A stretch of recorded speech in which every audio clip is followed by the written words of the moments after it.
Ito yung kulungan ng 45 days ko, no. Yan. Yan yung kulungan niya. Walang ilaw. Dito lang, yan lang yung ipa lang ng palay. Tubig niya. Pero pag ganitong oras, dito ko sila nilalagay.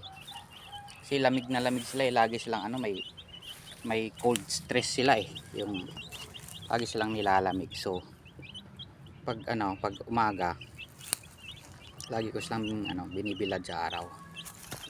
Yan oh. Lumalakas sila pag nabibilad sila sa araw. Ayan, gustong gusto nila sa araw. Kasi talagang lamigin pa sila eh. Pang-apat na araw pa lang nila eh.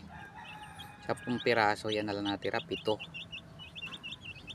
Ginamitan ko na ng Betracin Gold yan para lumakas yung kain, tsaka yung resistensya nila, tumaas naman yung resistensya nila. Yan. Sana diretso na itong 10.